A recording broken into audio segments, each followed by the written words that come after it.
think the lessons that Mahvash and Fariba taught me in prison are universal, and they can apply to anybody, anywhere in the world. You don't have to be in prison. We all face our own prisons anyway. We have our own prisons, our own adversities that we have, and we can try to turn those adversities into opportunities.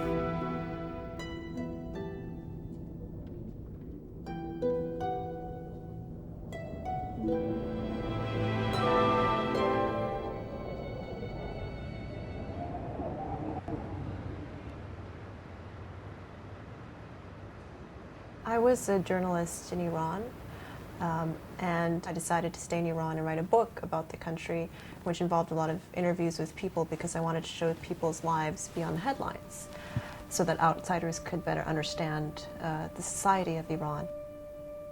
And I worked on that for about 2 years, and I was getting ready to leave the country when I was arrested, and my captors claimed that the book was a cover for espionage for the United States. Iranian-American reporter Roxana Saberi was sentenced last week to 8 years in prison after being convicted for spying for the United States. Roxana Saberi has reported from Iran for National Public Radio and for the BBC for the past 6 years. She was arrested in January. So I went to Evin prison, which is known as the most notorious prison in Iran, where many political prisoners are held.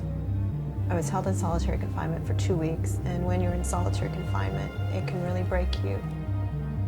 It is a very cruel atmosphere. We have a very we have a great concern about prison conditions in Iran, and the prison where the Baha'is are being kept now, people have been severely beaten. People are kept in solitary confinement. They're subjected to severe psychological pressure in order to force them to make confessions.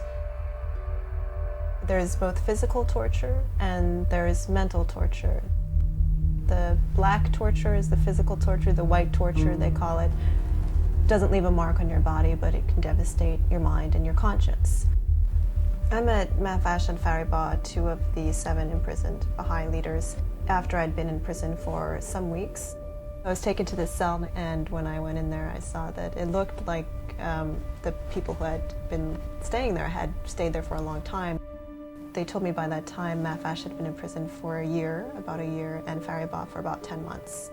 And they hadn't been able to see their attorney even once, even though they were facing very serious charges.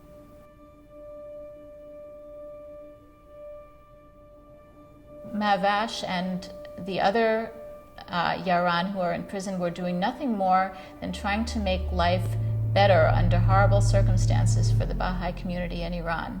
The Baha'i faith is not recognized in Iran's constitution, and they have no guaranteed rights at all. The 7 leaders of the Baha'i community have been in prison for more than 3 years now, and they have been sentenced to 20 years in prison. Both Mahvash and Fariba were like my sisters and like my mothers, and they taught me so many lessons in the coming days and weeks that I was with them, a lot of lessons about life, and it helped me as well. I saw that their faith gave them a lot of strength to do what they believed was right, to set a good example for others, whether those people were inside prison or outside prison. And they said, "Will you teach us English?" And I said, "Well, I'd be happy to," because they wanted to grow and learn even when they were in prison. And we would practice together, say jokes together. We would talk about different subjects, current affairs, and so on. And this helped us grow and kept our minds active and kept our spirits up as well. Fariba, she was very strong. I never saw her cry except for once, and that was when I was on a hunger strike in protest at an 8-year prison sentence I was given. And then I just saw a tear trickle down her cheek. When I was feeling weak, I was on a hunger strike.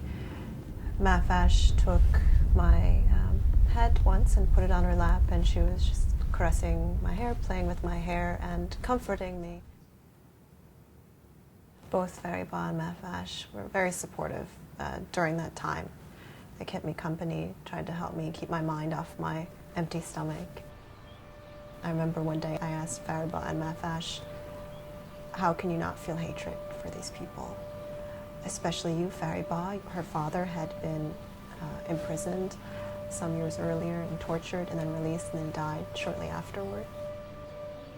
And they said, well, we don't hate them, we don't want to become like them, we forgive them, and we hope that God will help us show them a better way.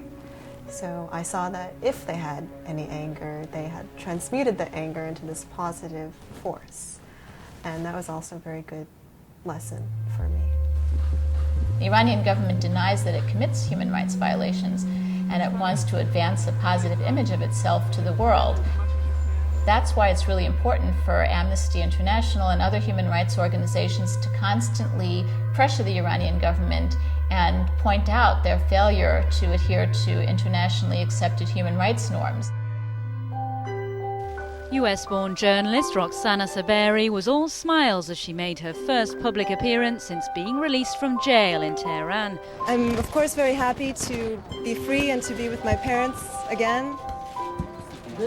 And I want to thank all the people all over the world, which I'm just finding out about really, who, whether they knew me or not, helped me and my family during this period. Saberi can now leave Iran, but has been banned from working as a journalist there for 5 years. One of the days that I was in prison, Mahvash said to me, Roxana, when you go back to America, please tell others about people like us. Oftentimes I think of Fariba and Mahvash when I'm trying to make a decision or when something challenging happens in my life. It's the grace behind every suffering.